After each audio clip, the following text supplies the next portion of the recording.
ఇప్పుడు పోలీసులు బండ్లు చెక్కింగ్ చేస్తురనుకో, కాయిదాలు లేని బండ్లు, డ్రంక్ అండ్ డ్రైవ్లో దొరికిన బండ్లు సీజ్ చేసి సీదా పోలీస్ స్టేషన్కు పట్టుకుపోతారు. ఆడ జాగ లేకుంటే ఏరేతాన పార్కింగ్ చేస్తారు. అట్లనే దొంగతనంగా గంజాయి మోసుకుపోతున్నా, మందు బాటలు సప్లై చేస్తున్నా పోలీసుల కంట్ల పడ్డాయంటే సీజ్ చేసి బండ్లతో పాటు స్టేషన్కు తీసుకుపోయి ఓ తాన దాపెడతారు. అట్లనే ఓ తాన సీజ్ చేసిన తీసుకుపోయి స్టేషన్లో పెడితే గింత పనైందుల్లా. ఢిల్లీ బ్లాస్టింగ్ కేసు నడుస్తుండగానే రాత్రి కాశ్మీర్లో ఇంకో తాన పేలుళ్ళైనాయి. కాకుంటే ఉగ్రవాదులు వేల్సలే.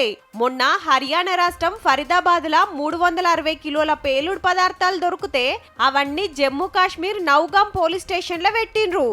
ఏమేమున్నాయో చూద్దామని షాంపిల్లు తీస్తుంటే ఒక్క పారే పేలుడుతోటి 9 మంది కాలం చేస్తే ఇంకో 27 మంది పోలీసులతో పాటు 2 రెవెన్యూ ఆఫీసర్లు 3 పబ్లిక్ కు దెబ్బలు దాకినాయట. 300 మీటర్ల దూరంలా శరీర భాగాలు ఎగిరిపడ్డాయంటే చూడుర్రిగా. మళ్ళా ఉగ్రవాదులు దాడి చేసిండ్రా ఏంది అనుకున్నారంతా.